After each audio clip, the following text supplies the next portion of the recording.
Welcome, everybody, to another episode of Meet Me in Napa. Your host here, Jeremy Jackson. So glad that you're here to join me again as we bring you so many beautiful, beautiful people of Napa Valley, beautiful vineyards, beautiful stories, and of course, beautiful wines, right? I mean, that's why you guys are watching, right? I think. Better be. I have a special guest here, Mr. Tom Celani. How are you doing today? I'm great on a beautiful day here in Napa. It is. Before the camera started, I said the weather gods were kind to us today. So thank you for having us here at your beautiful vineyard, Celani Family Vineyard. And they'll see before this starts, they'll see a very, very beautiful video that captures all the beauty of what you have going on here. But no good conversation starts without good wine. So we're going to have Mr. Harry Oranges come through and pour some of your guys' estate wine, and he'll explain to us what we're having here. Mr. Harry Oranges, if you are in Napa Valley and you don't know Harry Oranges, you need to learn about him very quick, all right? You need to come back. Yeah, exactly. We'll be expecting you. Yeah. Jeremy, it's good to see you. Good to see you too, man. As always, I'm glad that you're a guest here at the estate. Thank you. Yeah, it's always a pleasure. You always take good care of me when I'm at the shop, and I always try to take care of you when you're at the vineyards that I'm at. Thank you. So I'm pouring you a wine that we really love around the property. It's called Tenacious. And Tenacious is a blend of Merlot and Cabernet Franc. So done in the Bordeaux tradition without Cabernet Sauvignon. This brings in the kind of higher tones, that rusticity that you find in Cab Franc, with those beautiful juicy flavors that you can find in Merlot. And this is an important wine for us because Tenacious, I find, really is the spirit of who the Celani family is. And if you look at what tenacious means, it means to be dedicated to the things that you believe in through adversity. To be tenacious, I think, is something that's very much integral to the Detroit spirit, and it's definitely part of who we are. So enjoy the juice. Thank you. Thank you, Harry. Cheers. Thank you, Jeremy. Thank you.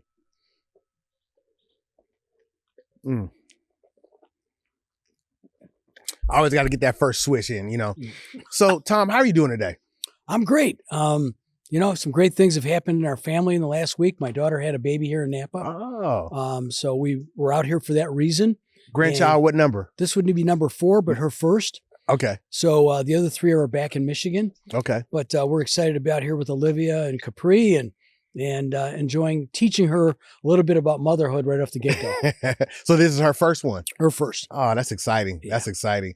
You know, there's always so much anxiety with the first baby, right? So it's always the joke where, like, the first child, they get all the special care. They have all the door stops and the bumpers. And then the second child gets all the beaten up because they don't.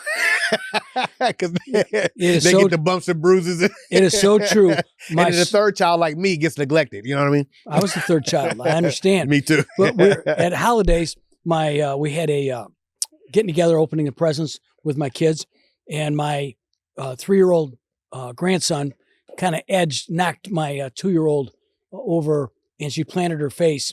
And I said, don't worry about it. She's tough. Yeah. So the second child, third child get a lot tougher. Yeah, as I get older, I sympathize with my sister because she was the second. But anyway, so let's get into a little bit about who you are. What's your origin story? Where are you from? Now, I know you're from Michigan. Right. Is it actually Detroit or is it? So I was born in Detroit. Born in Detroit, yeah, okay. We lived right next door in a town called East Detroit. Okay. So the only thing separated us was a street. And my mom and dad were both born in Detroit. Grandparents, my grandfather was born in Italy, just out of Rome. Okay. And my grandmother was in Pennsylvania. And they met. And, we had a beautiful upbringing as an Italian family. Yeah. Yeah. So in Detroit, what was it like for you as a kid growing up in Detroit? And give us the years, what year you were born and what year were you born? Now you're getting real personal with me on the age, but I was born in 1955. Okay. So it was a great era back in those days in Detroit, very flourishing, great metropolitan area. And as things went, downhill, school systems and buildings were vacant. The city is such on a resurgence right now. Mm-hmm. And many people that come here to the vineyard out in Napa that haven't been to Detroit, but are reading about it in all the newspapers. There are such great things going on right now with the school systems are coming back. The suburbs have moved back to Detroit. So we've got people down there, activity, new restaurants, great ownerships in the teams down there in Detroit. Yeah. All the major teams are back in Detroit again. Yeah. So things are really happening good. You know, I really am upset at the NBA because they played Detroit on that first round pick when Wemby should have came through the league. Wemby should have been in Detroit and not San Antonio, but that's for another conversation. Yeah, exactly. But Detroit looks pretty good right now. They look pretty good. They do really look pretty good. Yeah. So you came from a family of, you know, your dad was he was a delivery truck driver. Right. Yeah. So this is like that hard working grit. Even when I met you, your presence gives very like grit, very just hardworking, like no nonsense kind of guy. When I you're, you know, not that you're not a nice sweet guy, you know, but I can tell that, you know, you kind of have that kind of you know, that Midwest, just, you know, hard work. Father, you know, loved you but probably taught you well. Tell me a little bit about your dad and what he instilled in you. Right. So my dad was a World War II vet. Okay. And when he came out of World War II, he ended up driving a truck for Anheuser-Busch. Yeah, back in Detroit, and worked for the Teamsters. He worked his way through that company, became management eventually. And then he had his own opportunity to be his own beer distributor. Okay. So there was a small beer called Hams out of Minnesota that wanted to be in the inner city of Detroit in 1965. And they liked my dad because he knew the territory well. And they granted him the inner city of Detroit. Now, I don't know if you know history, but we had the riots of 1967 in Detroit. Yes. I was 12 years old. We used to work for my father, go to work with him every day during the summer. So was a part of the neighborhood down there where our warehouse was, and how we survived the riots of 67 because of the neighborhood. They watched over the building. They weren't going to let anything happen to it. Wow. And I think that has a lot to do with how we were brought up. Is my dad and mom were very involved in our lives, but also with the neighbors in the community. And that's how we survived it. Yeah. You know? Yeah. So how what did the journey look like for you from, I mean, as a child growing up and then coming to Napa Valley? How did that, I mean, I know there's many years in between there, but what did that process look like for you? You know, so we grew up in a blue collar house. My dad was a Teamster driver for beer. My mom worked in a factory on a drill press. You know, back in the day, you used to walk to school. You didn't worry about your kids getting back and forth. I'm sorry. Do you tell your grandkids I walked 5 miles in the snow? Not yet, because they're 3 and under, but they're going to hear the story. They're definitely going to hear the story. My granddad used to always tell me that.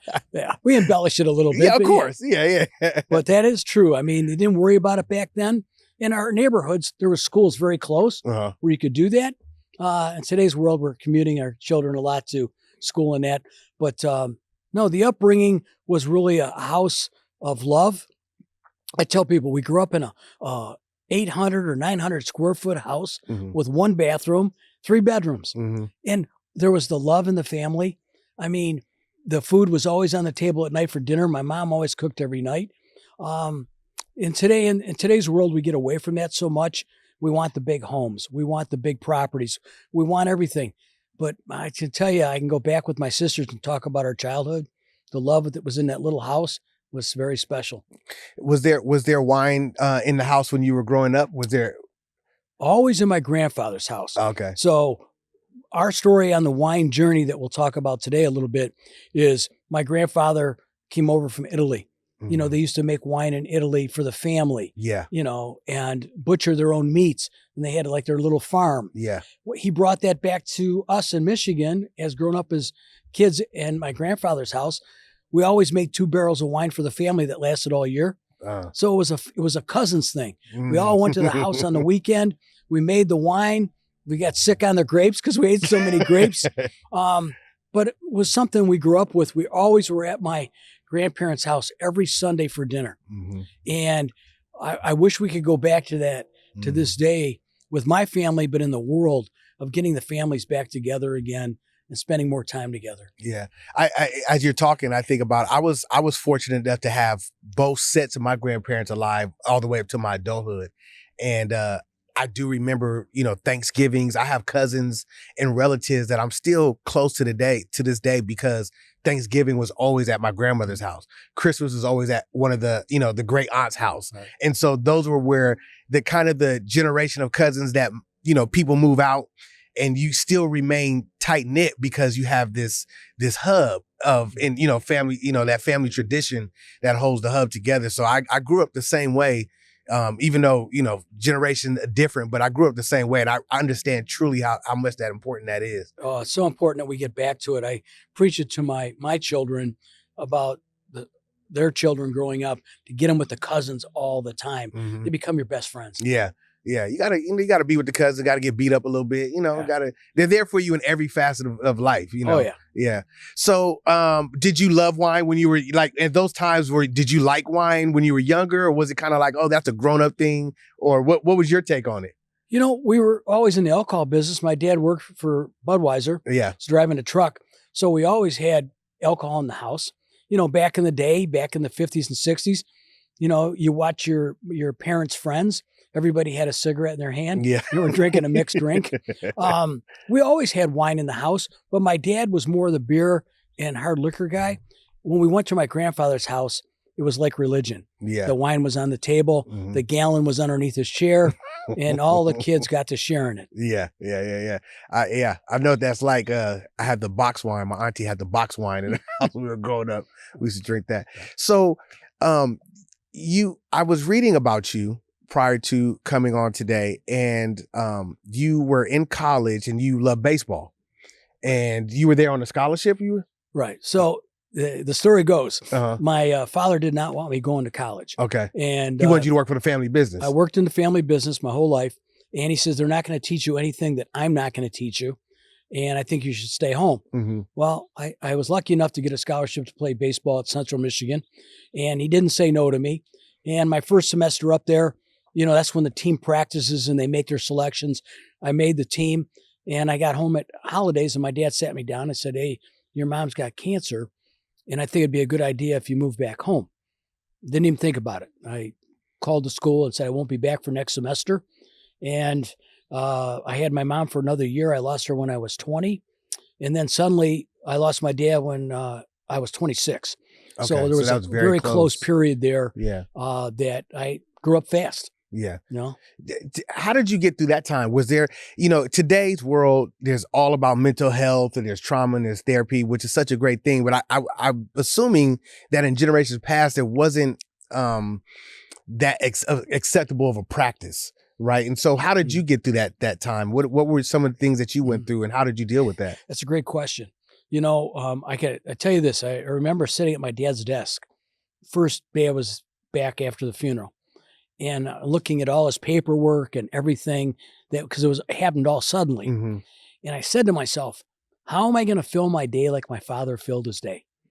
Because he was busy all day long, and he loved going to see customers. He was out, he worked 7 days a week. Mm-hmm. But that's the only way I knew my parents to be back in the day. So, it was, I had very good people around me. So it started with Miller Brewing Company, and Philip Morris owned Miller Brewing Company. Yes. And the president of Miller was a gentleman named Leonard Goldstein. I was only 26 years old. They wanted the distributorship sold and broke up. And my dad's buddy, Leonard Goldstein, the president, said, I'm not going to do that to Benny, who was my dad, and I'm going to give Tom the opportunity. So they put me on probation for 12 months, and I talked to Leonard a lot, and they got me through that period with the brewery. My dad left me in great surroundings with very good people around him at the distributorship. Mm-hmm. From my general manager down, we had great people. And then outside, lawyers and accountants that were very close to my dad took me under their wing and got me through that period of time. So you really got through by the character and the foundation that that dad laid. And he did. So, yeah. And I'll never forget this, and this is a good point to make to people. Nobody's got all the talent. Not any individual. I didn't have it. Leonard Goldstein didn't have it. But Leonard sat me down. He said, listen, he goes, you don't have the total skill set. None of us do. Surround yourself with the best talent possible in your shortfalls. And that's what I've done most of my life, is try to hire people smarter than me in different areas to get me through different things. So when you were at this time, were you currently married by this point, or when did you meet your wife, and how did that come about? Very good question. I was not married. And it was 1982. Okay. Just took over. My dad. I was 2 years old. Why'd you bring that up? We got to keep this friendly. But my dad had started a charity golf tournament for the hospital where in Livonia, Michigan, where the beer distributorship was. And he was on the board there. And I said, I'm going to continue to do this golf outing. So that in 82, the golf outing was in August. And there was this beautiful young girl, 20 years old, on a golf cart, making sure the golfers had hot dogs and beers and everything. And she's my current wife, my only wife for 37 years that I met that day at the charity golf outing. Wow. Yeah. What'd you say to her? What'd you say to her? Do you remember? Can I have a beer? Here's this 26-year-old Italian with the mustache, the gold chain. Yeah. And I think I was a little intimidating to her. Uh-huh. She wouldn't give me the time of day. Yeah. I mean, all day long I worked on trying to get her phone number. And the hospital was run by the nuns, the Felician nuns. So I kind of stayed close to them at night as we did the presentation. And I noticed that she was cold, my wife, Vicky. I gave her my jacket. And I said to her, she said to me, I'll give it back to you in the night. I said, no. I said, I'll come to the restaurant where you work and I'll pick it up. Mm-hmm. So that was I wanted to see her one more time. That's cool. It's interesting as I have these conversations and I ask people the introduction to their relationships. It's always like this very, kind of like the wine that he explained, tenaciousness about the man pursuing, this woman that he has laid eyes on is like, I want her. And there's all these unique different stories. I just find it so interesting. So from that point, you took over the company and you have this great mentorship.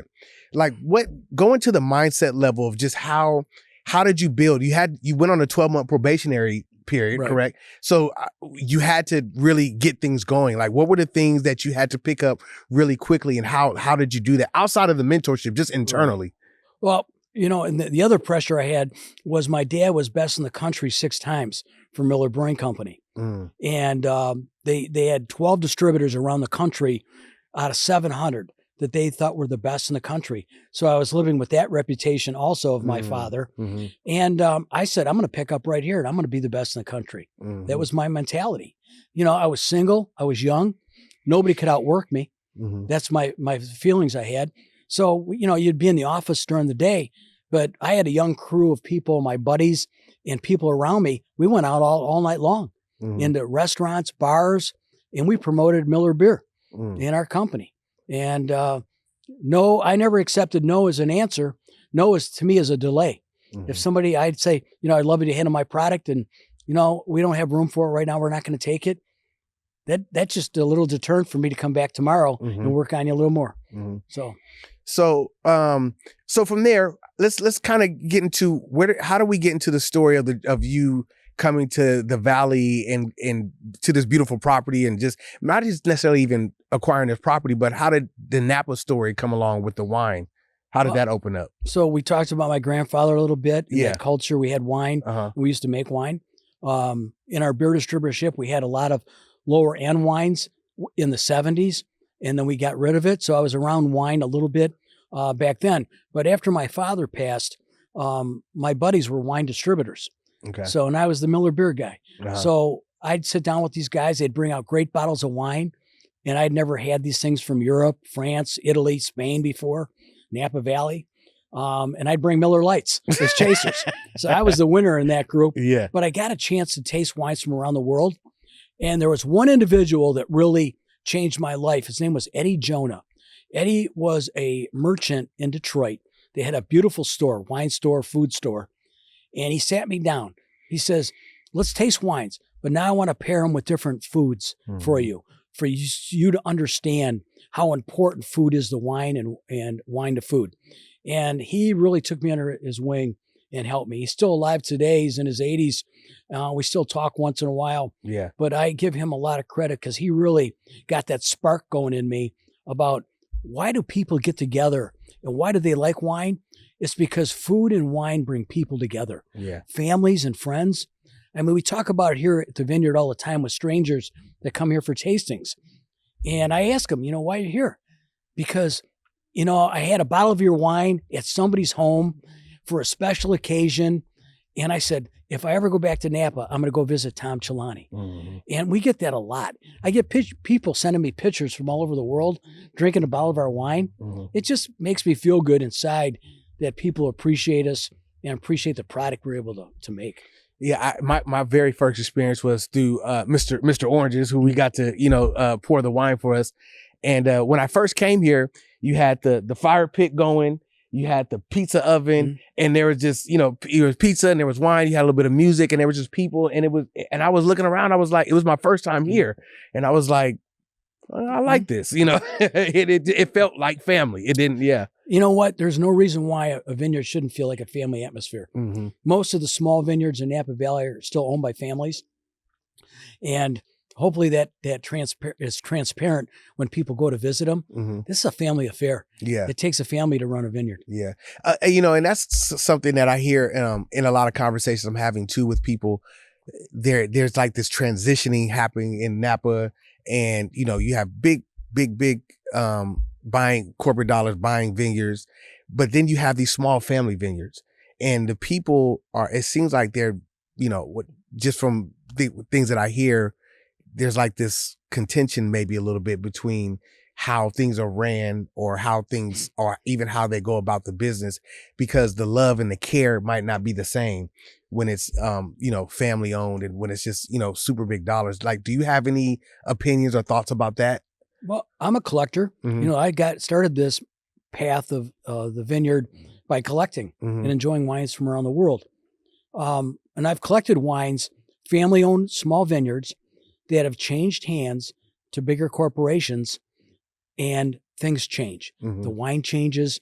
It's all about the bottom line at that point. Mm-hmm. Some of them are public companies that are always concerned about the bottom line, and things get cut. Mm-hmm. Shortcuts happen. In family vineyards that are still owned by the family and their name's on the label, they take it personal. Mm-hmm. And there's usually no shortcuts taken, because they're showing that to somebody and they're sitting with them. How do you like my wine? Yeah. That's a whole different than a big corporation. Yeah.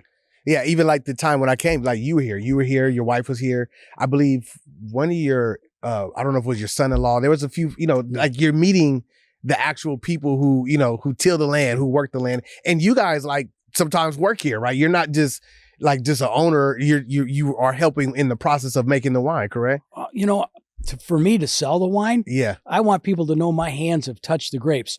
So if you were to come here in September and October, we're here full time, live here until everything's in the barrel. Mm-hmm. When we pull the grapes off the vineyard, Vicki and I are on the sorting table, sorting every grape to make sure they're not underripe, overripe.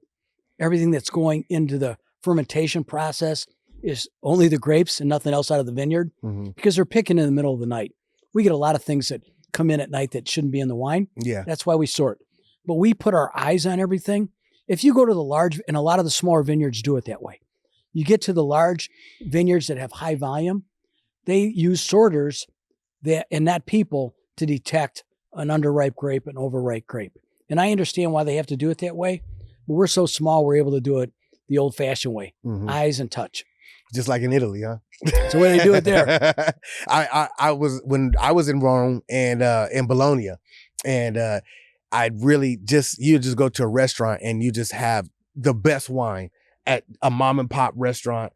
Grandfather running it, granddaughter the waitress.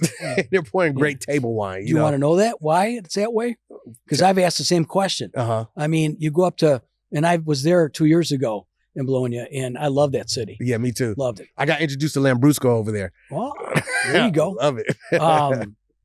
But the family wines in Italy or France, wherever, where the family's local right there, they're never going to be embarrassed by putting one of their lower end wines. They'll take a barrel of their high end wine and make sure it's put for that purveyor. So I've asked that same question. I go, this wine is unbelievable. They go, well, we get it in a jug or we get it in a barrel.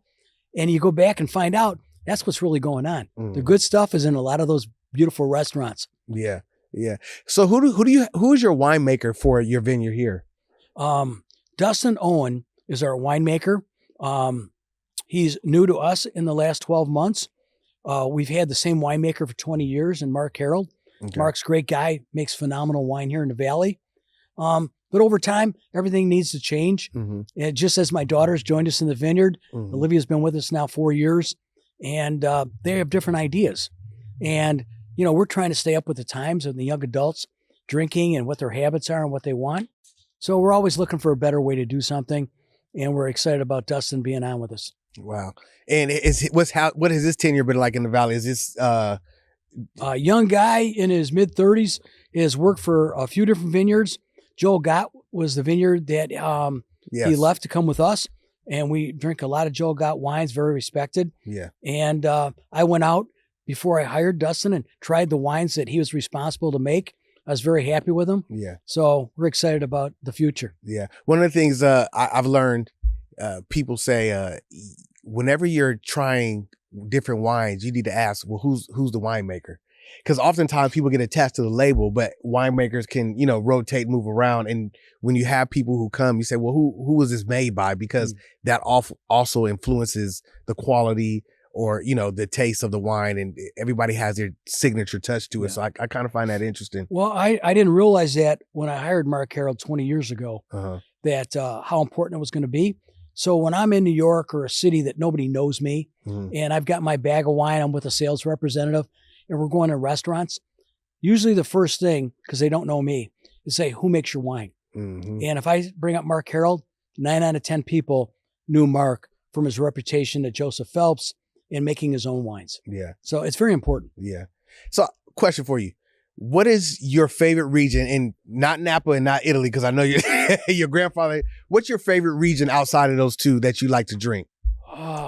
Well, I drink a lot of French wine, a little Bordeaux. Okay. I enjoy the French wines. I enjoy wines that you can get the earth out of the wine, out of the grape. And I get that out of Europe. Definitely get that out of France. Our techniques here, we have more European winemakers in Napa now than ever because they enjoy the weather that we have here. As everybody knows, the weather can be rough in September, October in Europe, and they have to, when you drink French wine, I try to explain this to people, you get a little bit of grandma's attic or basement, that comes with their weather that they get in the fall. We've been drinking those wines for thousands of years. Yeah. And we love those flavors. Yeah. Nobody's looking for that flavor from Napa Valley. Yeah. So we really stick to what we do well here, and the weather gives us those beautiful grapes that winemakers enjoy to make wine with. And so what you do well here is what are the varietals that you guys produce from your land here? So we have Chardonnay. I'll take a sip of it while you're telling me this is really good. So in that glass, the Tenacious is Merlot and Cab Franc. It's 2/3 Merlot, 1/3 Cab Franc. It comes from the estate here. It's 19 years we've been making this wine. It is very approachable because it's a blend, and a lot of restaurants like pouring it by the glass. So you're in Napa, and when did you guys acquire this property? 05. 05. Okay. Yeah. So that makes it 21 years now? It'll be 21 years this April. 21 years. Wow. I've owned it a little bit longer than my wife. She didn't find out about it for about 90 days after I bought it. So as most guys would know and appreciate, you'd rather ask for forgiveness and ask for permission. Yeah. And I knew on this one, the answer would have been no. So I went and bought it, and I fell in love with the property. I brought her out here in June for the Napa Valley wine auction with some friends, and we were enjoying the valley, going to different tastings. And I said, hey, we should look at a few vineyards. She didn't want to, but everybody on the bus did. Yeah. And we made a couple stops, and we ended up coming here, and the real estate agent was here with the champagne and the keys, and that's when she found out she owned a vineyard. So, well, I want to surprise my wife like that one day. Yeah. I'm gonna take notes from you. I was reading about you. So you have a couple of hobbies that you're really into. Nice cars. I do. I like race cars. I like the track. I like that adrenaline rush that you get on the track. You go out to Sonoma? I've never been on a track here. Up north here, I've been down south in the desert.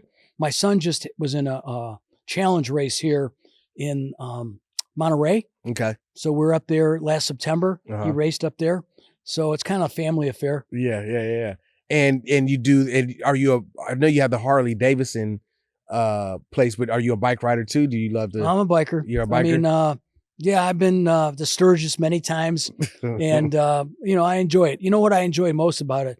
We had a large dealership. We just sold the Harley Davidson dealership after 23 years, but you know, everybody that comes in that dealership, from a Hell's Angel to a CEO, when you come in the dealership, everybody's got one thing in common. We all love riding. We all love Harley Davidson. And I love that there's not another brand that I can think of in this country, not even Coke or Pepsi, that people will tattoo on their body Harley Davidson. Yeah. That's and true. and you go anywhere in the world and everybody talks about Harley Davidson. Yeah. Yeah, that's lovely. So I was going to talk about how important your family is, because you were saying how your daughter now is taking on responsibility at the estate here. Right. And so what is her responsibility and role moving in, as now she's dealing with the younger demographic?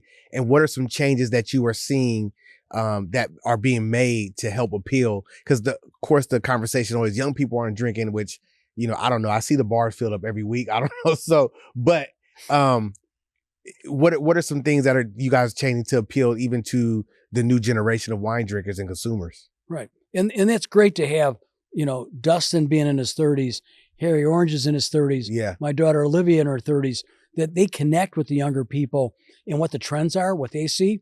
What we're seeing now is, listen, I think young adults are drinking. They might not be collecting. Yes. You know, they don't want the big house. Some of them don't even want the responsibility of owning a home or a car even anymore. But they do love social life. And we see them drinking lighter wines, maybe not a little less expensive wines. So we look at all that and make sure that we can play in those categories that we want to be in front of them, because eventually they're going to move up the ladder. As they get older, they get married, they start to entertain, their friends and family come back, and all of a sudden they become a collector again. That's what we're hoping for, is with the young generation, that we're just in a little gap period right now. That's all. Yeah. So you've had so many different phases of life and different ventures as far as business, being someone, you know, working with your dad, taking over the business, growing the business. And I mean, we really didn't touch on that side, but like, what are some personal things that you feel? I'll use me as an example. I'm building this media podcast, media company crew, telling stories in the Valley. What are some things that you would give to a young entrepreneur or anyone who is trying to build something, or build a business or a brand? What are some qualities that you think that they need to have to move forward to become successful? Well, I think some of it goes back to what I said earlier about understanding your own shortfalls and surrounding yourself with friends, family, or employees that take care of those shortfalls that we might have. So I think that's the first start. The other thing I tell young people, that if you're interested in industry, you got to stick your toe in some way, somehow. So you don't get any deal flow or any information unless people know that you're engaged in the business. So go in a small way. You'll get the information and people will understand what businesses you're interested in. But I think it's very important that they get engaged in some way. If they're interested in being in the wine business, maybe you become a wine salesman, or you become a somm, or you work in a restaurant and see what trends people want to drink. I mean, there's all different ways to get information. If I was going to be a barber, I was going to look at, you're supposed to smile at me when I say that. Now I'm interviewing you. You know, how'd you make that choice? Yeah. You know, did you enjoy going to the barbershop? Was anybody in your family a barber? I mean, you hear it so many times from people that are doctors and lawyers and accountants. They had people in their family and they kind of followed the path because they had a mentor that was close to them that could guide them the right way. Yeah. Finding a mentor, I believe, is also very important. Yeah. Somebody that's in the industry you're interested in, that they can take time with you and have a cup of coffee and you can pick their brain. Yeah. Yeah. Yeah. No, and mentorship is important. I literally just met an older gentleman who's had a 10-year career outside of, not in the same of what I do, but just being able to have weekly conversation with him to glean from, and just he can help me with. And oftentimes what I've learned is that the conversations have really nothing to do with business. It's all about your personal development, outlook on life, perspective, you know, different things like that. It's really important. Yeah. It is. And, you know, not to talk politics or religion, but I always fall back on my religion. Yeah. When I have my quiet time and thoughts. Yeah. And try to be grounded, and be a better listener, because there's a lot of great knowledge out there and a lot of things, good things being said. You got to filter them. but take the good. Yeah. And there's a lot of it out there. Yeah. Yeah. I mean, faith is always important. I never run from the conversation because faith is important. And however, people choose to interpret that, it's something that drives me. I believe I wouldn't be doing what I'm doing now if I didn't have the faith to believe that I could actually accomplish it. So yeah. So we spoke earlier and you were talking about a lot of philanthropy work that you do here. I don't know if it's in the Valley, just all around the country, Detroit. Just give us a little bit of information about that part of what you do. Sure. So we have 2 different foundations. We have our family foundation that we started back 25, 30 years ago when the kids were first born. I grew up, in the household where my family, we'd go to different events and volunteer and give our time or be with our parents and watching them do it. I've done the same with my 3 children. Got them engaged early, brought them with us to different events. And to this day in our foundation, even though Olivia lives out here in Napa and the boys are in Detroit, they need to bring different charities that they're attached to every holiday season back to us and give a presentation. Why do you want us to donate money? Why do you want us to donate our time to this? The last one we did was up here in Napa Valley for food insecurity, right here in the city. Olivia came to us and said, Dad, there's a beautiful kitchen here, pantry that has food, and they deliver it to be served. Can we do something? I love the idea, especially because we live here, be engaged in our own community where I can help people that I'll never meet, but I know I'm helping. Yeah. So we did that one. Back in Detroit, I do an event called Cars and Cigars.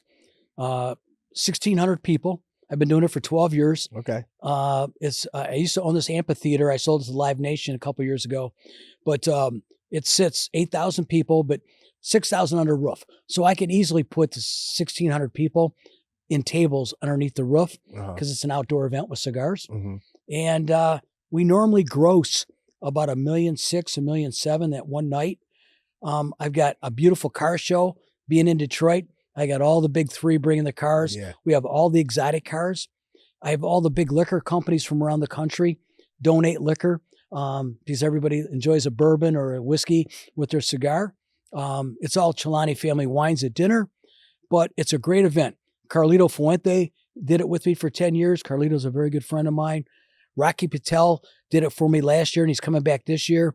So I'm lucky enough to be around some of the most important people in the cigar industry that everybody, if you're a cigar guy, and I know you are, I know you know the names. Yeah. So when does this event take June place? 4th this year. June 4th? It's always the first Thursday of June. Okay. I check my email for the invite or what? Oh, yeah. And you can do a podcast right from there. Let's do it. Yeah. Seriously. I was going to ask you, so what is your favorite cigar? Well, if you were to pick up Cigar Aficionado magazine from December last month, I got a feature page on me. Yeah, I know. From here at the Vineyard in October. But in that article, my favorite cigar was a Chubby Especial from Davidoff. Okay. I love it. It's a great burning cigar for me.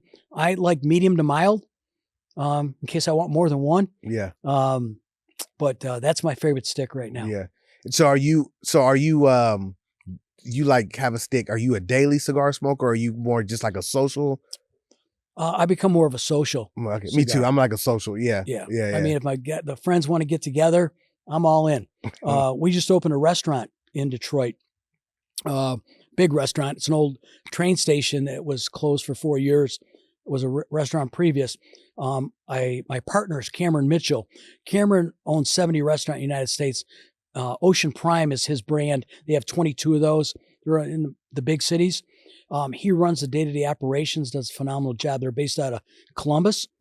But besides having a 300-person restaurant in an old train station, we have a 200-person private cigar lounge upstairs. Oh, man. So it's pretty special. Look at my flight next tomorrow. That's amazing. I mean, you seem very diversified in a lot of you have your tentacles in a lot of places. Is that just like a part of a business strategy or do you work in things that you just love personally?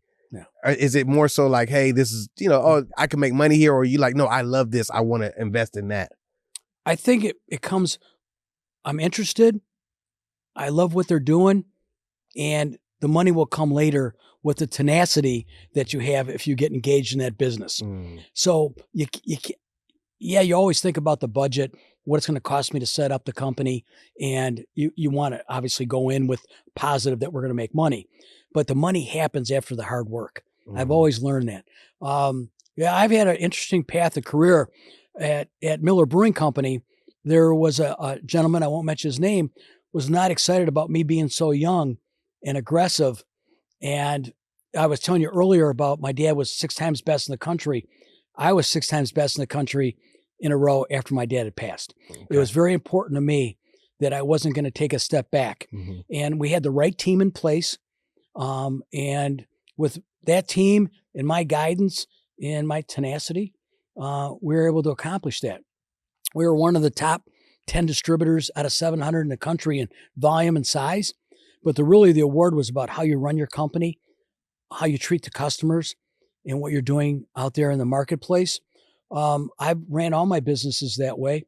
I mean, at that point, I was stymied at Miller Brewing Company. They didn't want me getting any bigger. There was one gentleman made the choice. So I ended up going in the casino gaming business. Yeah. My dad was behind it. My dad was already gone, but my dad loved gaming, took me to Vegas a few times. In fact, he was doing a partnership with Red Fox. If you remember that comedian. Do I? I grew up with all his records, and my grandfather and my uncle had them. My granddad had them. And they were going to buy a small casino down in downtown Vegas. And then my dad passed suddenly. In fact, my dad had his heart attack in Vegas and came home and passed a few weeks later. So it was after Super Bowl that he actually had the heart attack. Oh, wow. In 1982. 82. Yeah. Wow. Yeah. Wow. What an amazing story. I think about oftentimes the journey, as I talk to different people, just everyone has unique stories and unique journeys, right? And one of the common threads that I do hear in a lot of people's story is this, especially in Napa Valley, is family.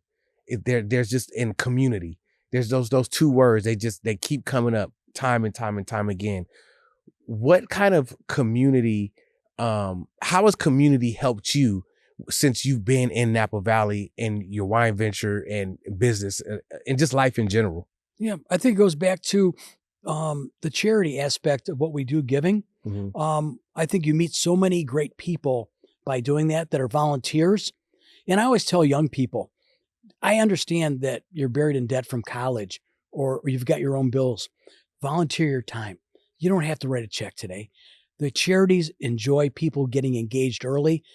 Maybe someday you'll be able to write the check, but for now, your hours in there helping people is so important. And it's good for your heart, your soul, to be able to give back to the community that way. I've always talked to people, mentored people that way. I think that I've met a lot of great people that way.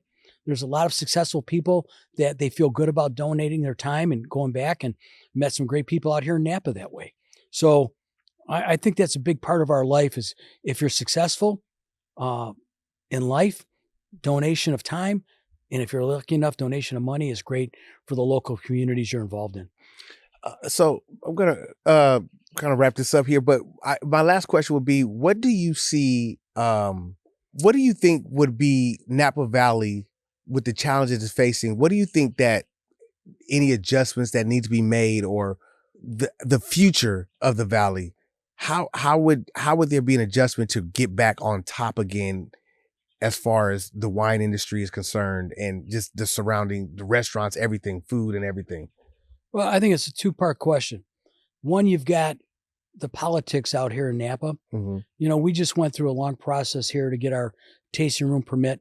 It took almost 4 years. It should not take that long. Okay. And the politicians need to get their hands around Napa Valley is successful because of the fruit that we grow here. People come to Napa for the wine, the food, the beauty, the mountains. The politicians need to get their hands around that. The only way Napa is going to be successful is for them to get behind the wine industry, and especially the ma and pa small family-owned wineries. The big corporations dictate the dollars to the community because they own so many buildings and land and everything. But people come back here for the small wineries and the great wine that we make and the family owned. Well, thank you so much for joining me today. It's just every time I have these interviews, I sometimes pinch myself and I think about just where I'm at in life, where I'm at, the position in life, you know, to look at these beautiful vineyards, to talk to people who have carved paths, who've laid foundations, built families, built legacies. To have these conversations mean a lot to me. So I want to thank you for allowing me to come to your place and have this conversation. And I just want to thank you for just all that you're doing for Napa Valley. And I hope that your wine thrives and it sells. I hope this is your best year yet. And I hope that I can help facilitate. Is there anything I can help do today or in the future? My hand is here at your disposal. Jeremy, I appreciate you inviting me. Thank you. But I also appreciate your team, because you got a great team here helping us out. I do. These guys, you know, you talked about hiring people who don't, you know, things that I can't do. I can talk to the, you know, to the sun drops, but my guys who are doing this thing with Media L3 and I got Action House, and these guys have come along and they partner with me, and they're making this come to life. They're making my dreams come true in real time. And so I'm excited. Well, you keep the tenacity, the tenacious, you're going to do it. Thank you. Thank you. You're welcome. Thank you guys for joining me on another episode of Meet Me in Napa. And we're going to be bringing more exciting guests here soon. Peace.